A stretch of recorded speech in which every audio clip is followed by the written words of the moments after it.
breakfast briefings today and is about state capture. Peter, it's over to you. It found its way into the Public Protector's Office and the course of litigation in our courts as we speak. Opinions about state capture, however, vary. Does it really exist? And if so, what does it mean? Is it about business people trying to gain an advantage by interactions with public representatives? Is it new and uniquely South African? I think not. I will go so far as to say that the entire apartheid state was captured by big businesses to grow and expand and enrich themselves. The homeland system, designed to supply a constant stream of cheap labor to the mines and other industries, was at the behest of companies who are still respectfully listed on the Johannesburg Stock Exchange today. Let me conclude by stating that the term state capture is, in my view, an obfuscation, a shrouding of the real issue and debate we as South Africans must have regarding the absolute necessity to effect the radical transformation of the country's economy to the benefit of all our people and not just a few. Panel members, our audience here today, and our viewers at home are therefore keen to hear your views on the issue of state capture, your understanding of it, and to provide the context.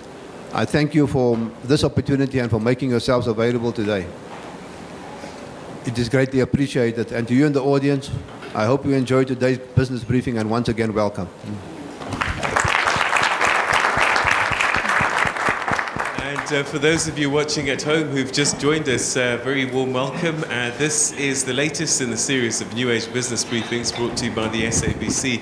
And today, very kindly sponsored by JIC Mining. And as you've just heard from the editor of the New Age, Muxine Williams, state capture is the subject of today's conversation, and we'll be exploring it. What does it mean?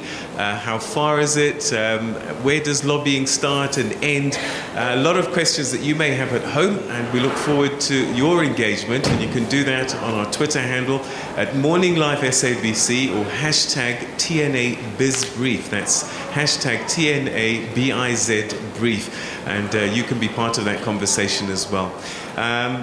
As we've been saying, these breakfasts are a partnership between the SABC and the New Age, and we've just heard from one of the partners, the New Age, and now it's my great pleasure to welcome the GM HR business partners, Mr.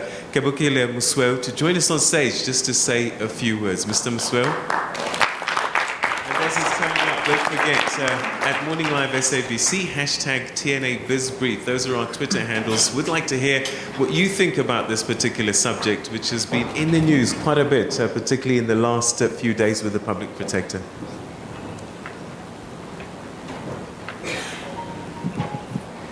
Thank you, Peter. The honorable panel members present today, the leadership of the New Age and partner of the SABC News for purposes of this forum, members of the industry, and ladies and gentlemen, welcome to this breakfast event. I stand here representing the mother of all broadcasters, the South African Broadcasting Corporation, which is second to none. We are the only public broadcaster. And I hear that my colleagues always say there's competition. I must still learn more about what competition means if you compare a giant with the rats. On that score, I would like to say the SABC, for it to exist, ladies and gentlemen, it needs human beings in the form of employees, in the form of management.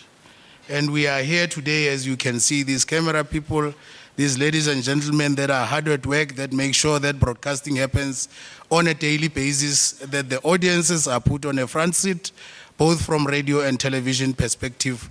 We need those people as the SABC to survive and to render broadcasting services to the South Africans, the majority of whom are previously disadvantaged. In fact, they didn't even have TVs and radios. So for you to make sure that broadcasting happens, you need to put these employees in the front seat as well. We call them first citizens. because if you don't make them happy, you can't have a happy public. So allow me to say a little bit about one man, and I'm going to be bold about it, because in the Bible, I'm a Christian, so in the Bible we told about how Jesus was worshipped, even with his little bit of knowledge of English. I'm told he was speaking Aramaic or something like that, which led to the Bible being translated into a translation into another translation. And Gugiwa Tiongo will tell you more about that. So we in the previous 5 or so years, we were, as an organization, I don't know how to describe that situation, but we were dying slowly as an organization. The result of which would have meant that there are no broadcast services that are due to you as the citizens of this country. So what I was going to say was that much as people talk about their leaders, there's a painful element in this country today. When you talk about a black leader, it doesn't sit well with other people. But today, for just 1 minute, Peter, I'm going to talk about the person who made it possible for the employees to be empowered, because we have we have employees we are a multicultural, multi-religious, multilingual organization.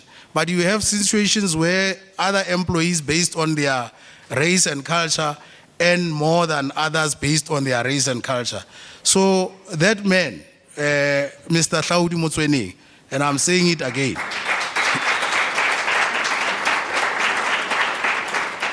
he came to that organization and made sure that all of that changes.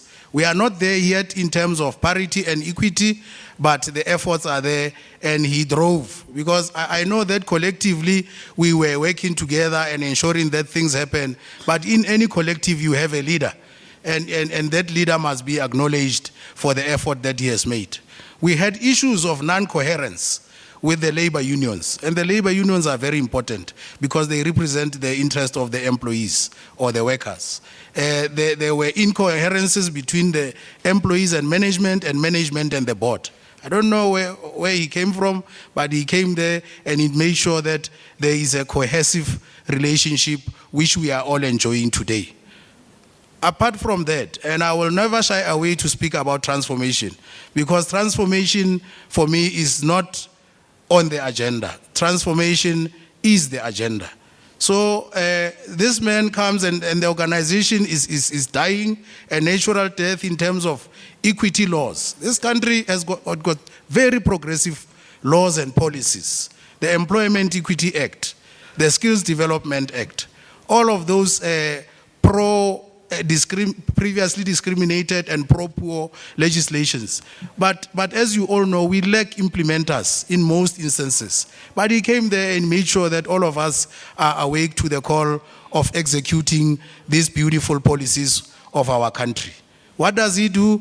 He targets the empowerment of females or women. He targets the empowerment of people with disabilities. He targets the employment of previously disadvantaged people.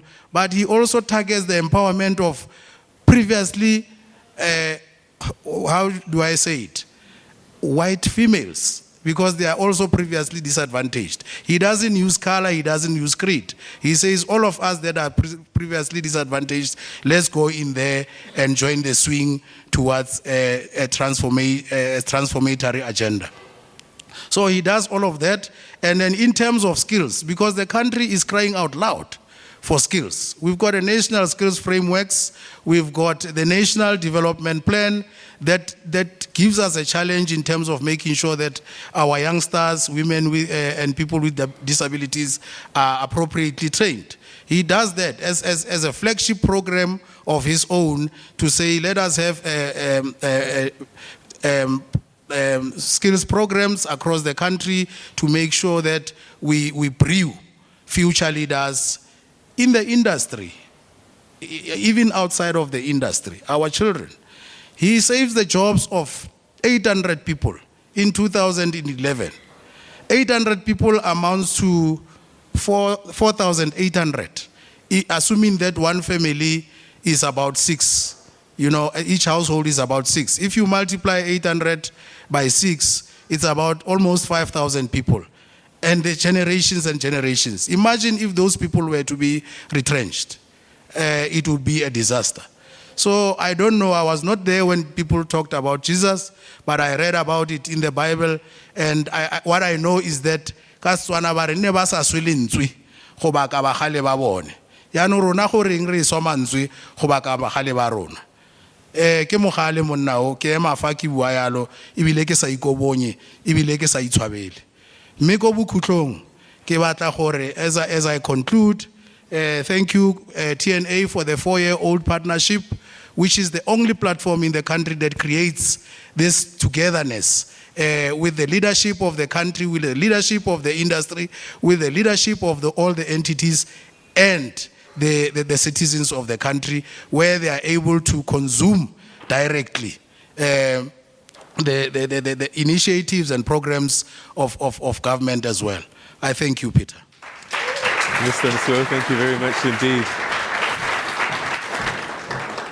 That was Mr. Ndoro, who's the GM HR business partners at the SABC, sharing his thoughts with us, particularly about Mr. Motsoeneng's leadership at the SABC. We're going to take a quick break, and when we come back, we'll start this conversation in earnest about state capture. We certainly look forward to your inputs. Don't forget, at Morning Live SABC, hashtag TNA BizBrief, that's a platform you can use. And let's explore this subject. It's one that's been in the news for quite a bit, and we want to understand it a little bit more. All right, all of that coming up after this. Stay with us.